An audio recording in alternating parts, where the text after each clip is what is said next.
আসসালামু আলাইকুম। মানুষকে কখনো অসম্মান করে কথা বলবেন না।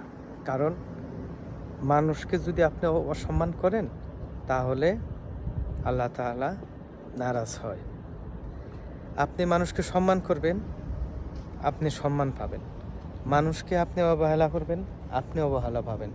যতটুক মানুষকে করবেন ততটুক পাবেন। মানুষে বলে মানুষ বজলে নাকি আল্লাহ তাআলাকে পাওয়া যায়। তো আমরা কিসের এত অহংকার করি? মানুষকে সম্মান করেন, দুটা কথা ভালোভাবে বলেন, তাহলে দেখবেন মানুষ আপনার প্রতি সহানুভূতি করবে। মানুষকে সবসময় ভালো ব্যবহার করবেন মানুষের সাথে, মানুষেরকে সবসময় শ্রদ্ধা করবেন, আপনিও শ্রদ্ধা পাবেন। বড়দেরকে সম্মান করবেন, আপনি ছোট, সেও আপনাকে সম্মান করবে। এক কথায় সম্মান করলে সম্মান পাওয়া যায়। তো মানুষকে যদি অপমান করেন তাহলে অপমান আপনি নিজে হবেন। ওই ব্যক্তি যদি আপনাকে অপমানের জবাব যদি নাও দেয় তাহলে কিন্তু প্রকৃতি আল্লাহ তাআলা আপনাকে কখনো ছাড় দিবে না। একটা কথা সবসময় মনে রাখবেন, উপরওয়ালা আছে একজন, উনি যদি আপনাকে ধরে তাহলে কখনোই আপনি বাঁচবেন না।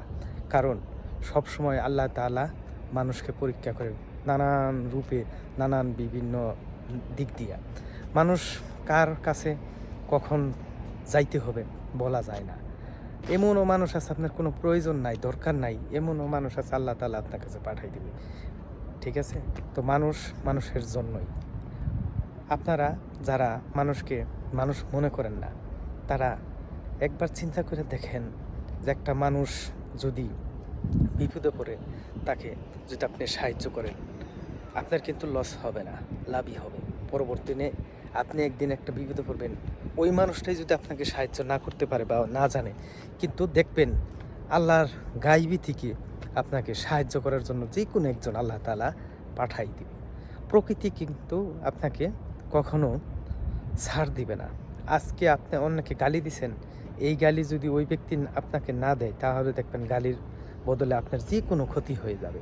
পাপ কখনো বাপকেও ছাড়ে না। আপনি যত বড় পাপই করেন, এই পাপের শাস্তি আপনার দুনিয়াতেই ভোগ করতে হবে। আজকে অন্যেরটা মেরে খাবেন, অন্যের টাকা পয়সা মেরে লুটপাট করবেন, দেখবেন 1 টাকা খাবেন, 70 টাকা আপনার মনে করেন যে নাইমা যাবে গা, কোন নামবা আপনি নিজেও বুঝবেন না। আর 1 টাকা মানুষকে দান করবেন, 1 টাকা মানুষকে দিবেন, 70 টাকা পাবেন। হাদিস কোরআনের মধ্যেও আছে। আপনি 1 টাকা দেন, দেখবেন 70 টাকা আপনার কোন দিক দিয়ে আপনার ইনকাম বরকত কোন দিক দিয়ে আসবো আপনি নিজেও বলতে পারবেন না। তো যাই হোক, আপনারা মানুষকে সবসময় সম্মান করবেন, সম্মান পাবেন, দান খয়রাত করবেন।